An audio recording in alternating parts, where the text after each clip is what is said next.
Right now, your CEO is sitting in a boardroom looking at a massive line item on a corporate balance sheet. The average digital transformation budget has risen by 38% year over year to a staggering $54.2 million. The executive board is patting themselves on the back, believing they have just purchased the future of productivity. They are operating under a catastrophic multi-million dollar illusion. A massive, newly leaked data set from global survey of 3,750 executives and employees across 14 countries had just exposed the terrifying reality of the 2026 enterprise.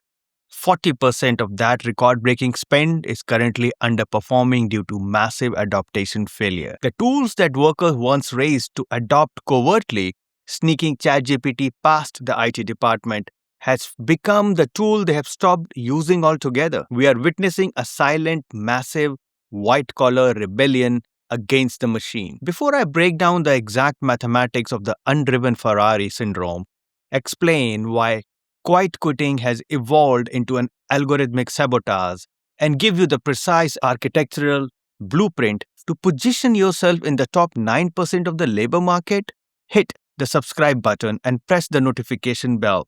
I post daily videos showing you exactly how to navigate the global labor market using cold, hard engineering logic. You do not want to miss these execution protocols. Last year, the media told you that the shadow AI was a governance problem. Today, the data tells a much darker story. More than 54% of the workers actively bypassed their company's AI tool in the past 30 days to complete their work manually. Another 33% have not used AI at all. Combined, roughly 8 in 10 enterprise workers are actively rejecting the technology. They are not rejecting it because it doesn't work. They are rejecting it because they are terrified of what happens when it works too well. Grab a notebook. It is time to stop acting like a passive, fearful passenger and start operating like an apex driver. Welcome back. I'm Dr. HR. To understand why my approach to the corporate strategy and artificial intelligence is aggressively different from the hype peddled by the tech evangelist in Silicon Valley, you must understand my underlying architecture. I hold a PhD in human resources, a master's from prestigious Tata Institute of Social Science TISS in Mumbai, and a bachelor's in computer engineering. I do not look at AI as a magic software update that instantly generate a 5% bump in global GDP. I look at it as a structural threat to the biological ego. Operating on the ground here in Dubai since 2010, consulting for apex corporate entities, I have watched CIOs spend millions of enterprise AI subscription only to see a sub 10% adoption rate across their workforce. Today, we are going to deconstruct the new data. We will analyze the trust chasm, the undriven Ferrari syndrome, the technology friction tax, algorithmic quiet quitting, the master's handoff, and exactly how you must architect your career to survive the coming purge. Phase 1, the trust chasm and the illusion of governance. If you are an executive or a manager, your company is likely burning 40% of its IT budget on adoption failures. If you are an employee avoiding AI, you are mathematically guaranteeing your own obsolescence. We must diagnose the extreme cognitive disconnect between the C-suite and the operational flow. Imagine you are a captain of a massive commercial freighter. You proudly tell your shareholders that the ship is now powered by a state-of-the-art nuclear reactor. But down in the engine room, 80% of your crew is secretly shoveling coal into the old, decommissioned steam engine. Why? Because they are terrified the nuclear reactor will melt down. And more importantly, they realize that a nuclear reactor doesn't need coal shovelers. You and your crew are describing two fundamentally different ships. The new State of the Digital Adoption report reveals a massive, undeniable 52-point trust chasm. While 61% of executives trust AI for the complex, business-critical decisions, only 9% of the workforce do. Furthermore, 88% of executives proudly state that their employees have adequate tools to do their jobs. Only 20% of the workers agree. That is a 67-point gap on a tool adequacy alone. Management views this as a governance problem. 78% of executives state they want to discipline shadow AI use, the act of the employee using unapproved personal AI accounts. Yet, the irony is staggering. Only 21% of the worker report ever being warned about an AI policy, and 34% do not even know which tool their employers has actually approved. Executives are threatening punishment for a technology their employees have already quietly abandoned. As Keith Kirkpatrick of the Futurum Group accurately assessed, shadow AI isn't a behavior to penalize, it is an indicator of a systematic gap. When employees use unapproved tool, they are compensating for the failures of the approved one. But now, we have moved past the shadow AI. We have moved into a total apathy. You cannot govern a workforce that is quietly sabotaging the upgrade to protect their own irrelevance. Phase 2, the Undriven Ferrari syndrome. The tech industry promised the world that generative AI would result in GDP skyrocketing to 5 to 6%. As elite economists have noted, that productivity boom is simply not happening yet. If you understand why it hasn't happened, you can position yourself in the elite fraction of the workforce that actually extract capital from the machine. If you buy every single employee in your company a $500,000 Ferrari, but nobody possesses a driver license, nobody knows where the gas station is, and the city has no paved roads, those cars will not generate speed. They will just sit in a corporate parking lot gathering dust, slowly depreciating in value. This is the Undriven Ferrari syndrome. Dan Adica, the CEO of WalkMe, and Brad Brown, global head of tech at KPMG, both independently utilize this exact metaphor when evaluating the modern workforce. The problem is not a lack of intelligence, it is a structural vacuum. The Ferrari. This is the large language model, Claude, ChatGPT, Gemini. The fuel. This is the specific business context required to make the output useful. The driver. This is the employee equipped with advanced prompt engineering skills. The roads. These are the APIs and MCP servers connecting the AI to the company's legacy database. Currently, corporations are handing out Ferraris to employee who only knows how to ride biological bicycles. When an untrained worker attempts to use the AI, provides zero context, and asks a lazy question, the AI hallucinates. The worker does not blame their lack of prompting skills, they blame the machine. They declare the AI is garbage. I'll just do it manually. If you are an employee waiting for your HR department to design a training seminar to teach you how to drive the Ferrari, you have surrendered your agency. A multi-million-dollar computational tool in the hands of an untrained operator is nothing more than an expensive paperweight. Phase 3, the technology friction tax. The inability to drive the machine is not just a neutral event, it is actively destroying corporate profit and draining employee bandwidth.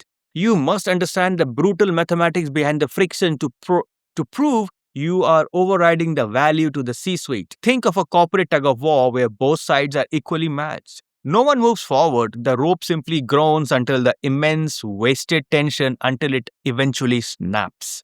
We are collectively paying a massive technology friction tax. The new data proves that workers lose the equivalent of 51 working days per year, nearly 2 full months, struggling with technology friction. That is 7.9 hours per week, wasted just trying to get the digital tools to function properly. This metric is up 42% from the previous year. Now, let us cross-reference this with the data from Goldman Sachs. Their economists reported this week that AI saves workers who use it correctly an average of 40 to 60 minutes per day. Look at the absolute terrifying symmetry of the mathematics. The exact amount of productivity AI grants to the apex operator who knows how to use it is almost exactly equal to the productivity it destroys for amateurs who cannot get it work. When an amateur tries to use an enterprise AI agent, hallucinates a critical error in the financial report and spends 3 hours fixing it manually before the board meeting, they conclude that AI is a waste of time. When an apex operator builds a structural prompt chain, integrated with a clean data source, and generates the same reports in 12 seconds, they save an hour a day. The machine does not create inherent productivity. It acts as a ruthless amplifier to the operator's baseline competence. Phase 4, Algorithmic Quiet Quitting.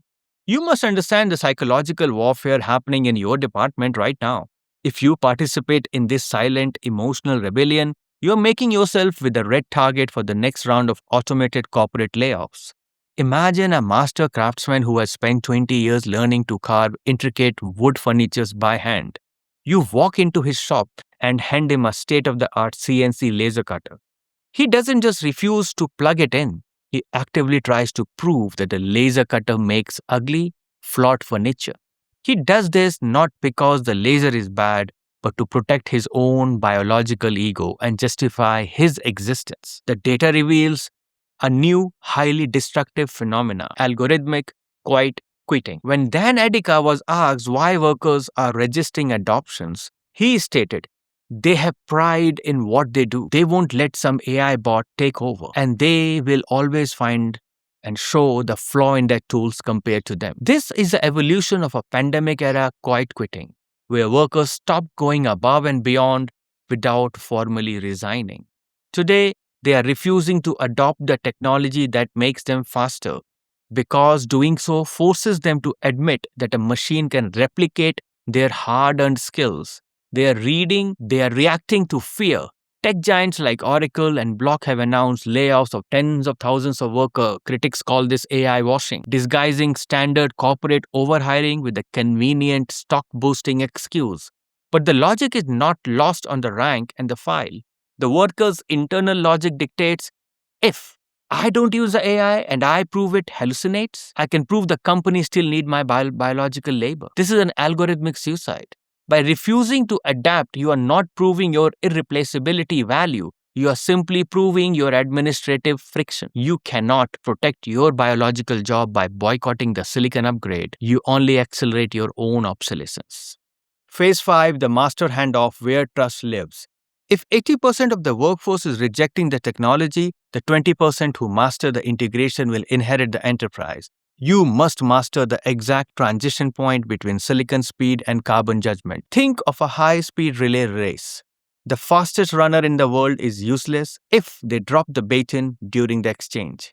The race is won or lost in 2 seconds window where the baton passes from one hand to the another. The organizations and professionals that will dominate the 2026 will not be the ones who simply automate the highest volume of the task. As Adikam noted, they will be the ones who figure out when the humans should act, when the AI agent should act, and exactly how the handoff between them work. That handoff is where trust lives.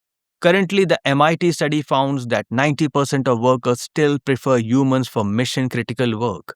They have a clear, justifiable reluctance to dive into deep end with a tool that occasionally hallucinates. The Apex operators solve this by engineering the master handoff. You do not ask the AI to execute the entire project from start to finish. You use the AI for heavy lifting, data ingestion, pattern recognition, and initial drafting. Then you execute a hard stop. The human operator takes the baton. You apply domain expertise, ethical judgment, and strategic nuances to finalize the output. You must define the exact boundary where the machine's capability ends and your biological accountability begins. Most companies haven't even started thinking about this architecture. They're just throwing software at the wall and hoping productivity increases. Trust is not granted to the algorithm. Trust is engineered through precise limitation of its autonomy. Phase 6, becoming the apex driver, makers versus casual. The corporate hierarchy is being completely, permanently redesigned. Based on technological fluency, you must actively choose which tier of the new workforce you belong to before the algorithm categorizes you and deletes your role. If the new aviation economy, there are passengers and there are pilots. The passenger sits in the back, terrified of the turbulence, hoping the plane doesn't crash. The pilot understands the aerodynamics, engage the autopilot for cruising, and take manual control during the storm. Brad Brown at KPMG has already categorized the future workforce into distinct tiers: builders, makers, and power users. The people who will survive and dominate the next decades are the makers. They are the workers who can leverage the AI tool fluidly, using their human skills of critical thinking and judgment to build new tools themselves. We must look at the trajectory of the elite economists like Steve Hanke at Johns Hopkins. Hanke went from outright banning AI in his classroom to cautious skepticism, to daily reliance. Why? Because he figured out the domain expertise shield. Hanke realized that AI is the ultimate research assistant, but only if you possesses the underlying knowledge to catch its error. He states, I know what to ask AI. I know how to structure what I want done. because he has decades of expertise in economics and commodities. He can look at an AI hallucination and instantly reject it. The worker most at the risk are not the ones who lack technical coding skills. The worker most at the risk are the 33% of the enterprise workforce who have never used the tools at all. They report the lowest level of support and the highest anxiety about the disruption. They are waiting for a safe space to learn. You do not wait for a safe space. The market does not provide safe spaces. It provides leverage.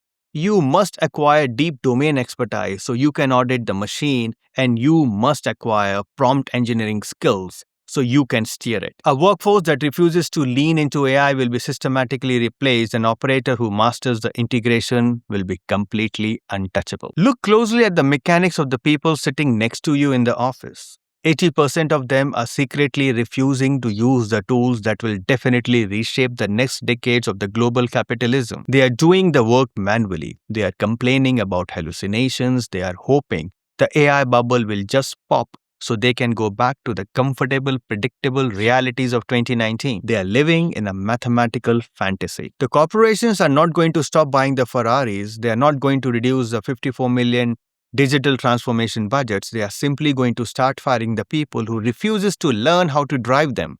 Stop complaining about the friction. Stop trying to protect your fragile biological ego by proving that the machine makes mistakes. Of course it makes mistakes. This is why they still need you to drive it. Build your prompt architecture, acquire the domain expertise necessary to audit the output, master the handoff between the carbon and silicon, and transition from a passive passenger into an apex driver. Process the data, execute the strategy, and I'll see you at the top.